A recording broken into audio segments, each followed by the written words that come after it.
Nobody can visit you, not even your family members. So we were really in isolation. It's a negative pressure room. So my wife and I had video calls almost every hour. She was checking on me to make sure that I've eaten, I have drank enough water for that particular hour.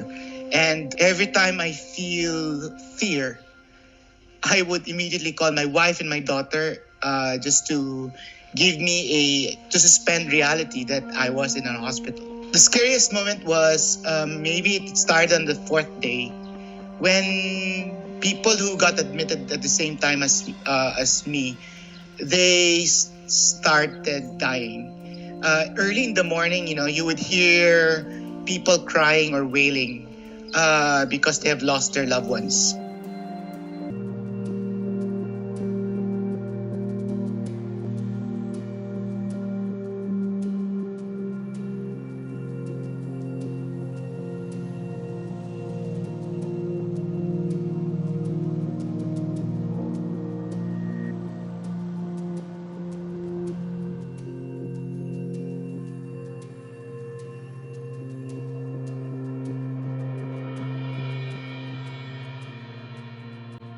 I just want people to know that getting COVID-19 is not a death sentence. It is something that you can win over. You just need to have the right faith, psychological and emotional perspective. I want you to know that once you have symptoms, you need to immediately isolate yourself. There's no way you can take a risk that the elderly or the high-risk groups in your family will get contaminated or will get the virus. Alicia, thanks for your time. You're 28 years old, so you're in the age group that normally copes pretty well, we're told, with coronavirus. So what kind of symptoms did you have? And particularly, what kind of symptoms did you start having? Because I think people are curious to know what to look out for. Yeah, I honestly could have put money down that I did not have coronavirus. Like, I did not have a cough. I didn't have any breathing difficulties at all. I just started with a bit of a fever and just feeling a bit kind of unbalanced. I'd just come back from America, so I thought I had jet lag. I just needed some sleep. And then it progressed intensely over a 24-hour period into it eventuated to me calling an ambulance. Okay, so you were clearly sick with something. How many people do you think you came into contact with while you were infected, obviously without knowing you were infected? I was in contact with 3 different people for a couple of hours at a time. And then they themselves have gone off and spent time with friends and family. Okay. Were there people, say, for example, when you flew in, if you were infected when you came home from the States, were there people that you were in contact with on buses or trains or in cabs or something? Yeah, I got 5 different flights to come home, internationally and domestic transfers. And then I got trains, I got buses, I got an Uber. Yeah, but everyone I was with in America, they're not showing any signs or symptoms at all. So I believe that I contracted the virus on the journey home.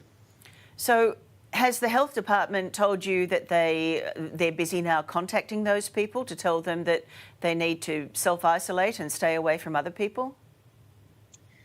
Yeah, so they said that they're going to get in contact with all of the people I was in contact with. They're getting in contact with my GP, looking into the times that I was there, what patients were there. Do you feel like you're on top of this? Do you feel like you've been given enough information? Do you know how long you have to stay at home for example? I only just got given information today. And so every day since Friday, since getting tested and feeling unwell, it's just been my own doing. Were you surprised that you weren't kept in hospital?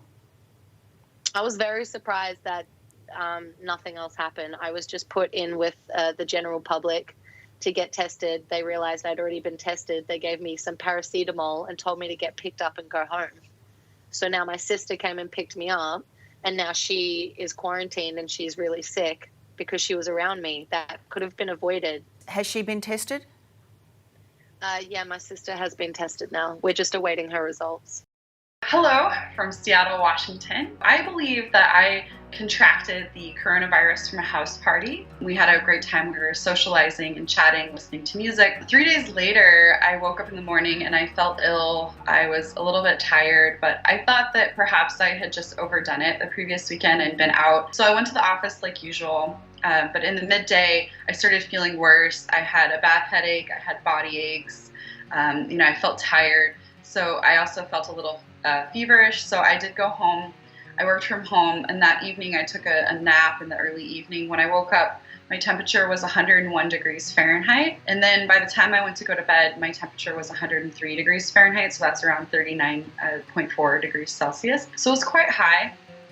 At that point, I got ready for bed. I took some over-the-counter medicine. I took some acetaminophen, which in the United States is branded as Tylenol. And then I went to bed. The next morning, thankfully, my fever had come down by 2 degrees to 101 degrees Fahrenheit. And at that point, I had all of those symptoms that I mentioned, like the fatigue, the body aches, the headache, and the fever. But I didn't have any cough. And I didn't have any respiratory symptoms. I didn't have tightness in my chest or shortness of breath. So I didn't think that I had the coronavirus. I decided to just stay home. I figured that I could recover on my own. I thought it was a flu, honestly. Several of my friends who were at the party, 2 days later, I noticed that they were commenting on a Facebook post of another woman who was at the party, and she said that she was sick. She had fallen sick on a Tuesday, the same day I had fallen sick, and several people who were at the party commented and said that they were sick too, and we all had the similar symptoms. There were about 12 to 15 people who fell sick at the same time after the party, and there were a total of 30 to 40 people at the party. So none of us really initially thought it was coronavirus, but then several of my friends who fell sick went to their doctors. Their doctors thought that they just had the flu. They didn't think about the coronavirus. They weren't tested for the coronavirus at the doctor's office. They tested negative for flu and were sent home and told to recover at home. It wasn't until a few days after that that one of my friends on this Facebook post brought up a research study that was happening in the Seattle area called the Seattle Flu Study. So we volunteered and filled out some questions on the internet, got qualified. We were sent an at-home nasal swab test kit. I did a nasal swab at home. I sent it in the mail back to the researchers, and then about a week later, after I submitted the sample, I got a phone call on Saturday, March 7th, saying that I had tested positive for COVID-19. I did not go to the hospital. I was not hospitalized. I did not take any prescription medications. I basically stayed at home. I drank a lot of water.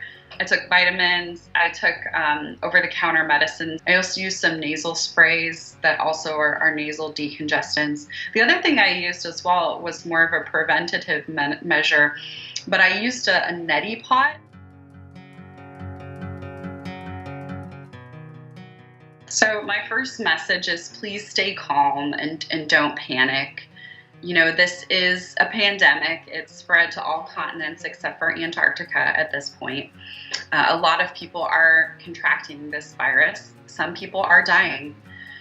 But I believe the majority of people will be in a similar situation like myself. If you are healthy, if you are younger, even if you are older and relatively healthy, if you don't have any underlying health conditions, and if once you fall sick, you take care of yourself, you take over-the-counter medications, you get rest, you drink a lot of water, you take vitamins, I believe that you will recover.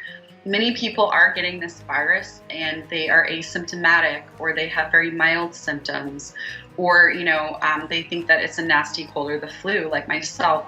But that doesn't mean that we need to brush this issue off. It is a very serious issue. And so that's why, we need to practice self-isolation, social distancing. If you have any of these symptoms, if you feel you are sick, whether or not you've tested positive for the coronavirus, I would urge you to see if you can negotiate with your employer to stay home, take time off, or to work remotely. Cancel all of your, major social engagements or major appointments to see other people. That's the way that we can help contain the spread so that we don't overwhelm our hospitals and healthcare systems with people who are most vulnerable and susceptible to life-threatening symptoms from this disease. So people are stocking up on things, canned goods, meat, milk, bread, because people don't really know if we're going to be able to, leave our houses at some point. One of the funnier things that people are stocking up on is toilet paper. But I just wanted to let everyone know listening that, I didn't buy any toilet paper when I was sick. I didn't need any extra toilet paper. So you don't necessarily need to panic and go out and, buy like a whole trunk full of toilet paper.